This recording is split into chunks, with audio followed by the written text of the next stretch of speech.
دوسری رات ارجن نے سونے کی کوشش نہیں کی۔ اس نے کیمرہ ہر کونے میں لگا دیا۔ شام ہوتے ہی ٹھنڈ اس قدر بڑھ گئی مانو جیسے ہمالیہ کمرے کے اندر آ گیا ہو۔ وہ اپنے ہی شریر میں کانپ رہا تھا۔ اس بار آواز ہال وے سے آئی، گنگنانے کی آواز۔ یہ ایک لوری تھی، لیکن بے حد اداس اور بھیانک۔ وہ ہمت کر کے باہر نکلا۔ ٹارچ کی روشنی میں اس نے دیکھا کہ دالان میں بیچوں بیچ جہاں پر پہلے دفعہ بہت زیادہ دھول تھی، وہاں ایک چھوٹی بچی کے گیلے پیروں کے نشان بن رہے ہیں۔ وہ نشان اس کمرے کی اور جا رہے تھے جہاں الزبتھ نے اپنی ڈائری میں لکھا تھا کہ وہ اسے لے جا رہا ہے۔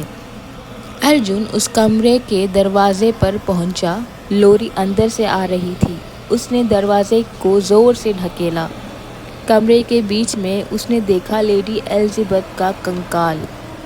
وہ کرسی پر بیٹھا ہوا تھا، ہاتھ میز پر رکھے ہوئے۔ کنکال کے ٹھیک اوپر ہوا میں پانی کی بوندیں ٹپک رہی تھیں، جس سے اس کے نیچے فرش پر بچی کے پیروں کے نشان بن رہے تھے۔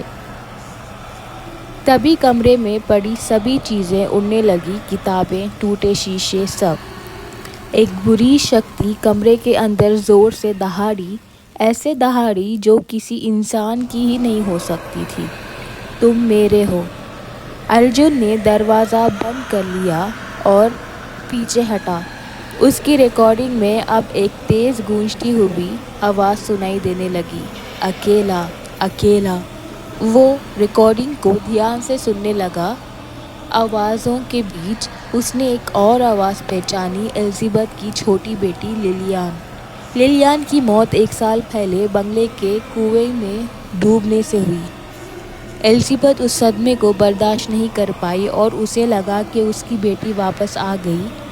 ڈائری میں اس نے جس اندھیرا وجود کا ذکر کیا تھا وہ لیلیان کی دکھی آتما تھی، جو اپنی ماں کو واپس اپنے ساتھ لے جانے آئی تھی۔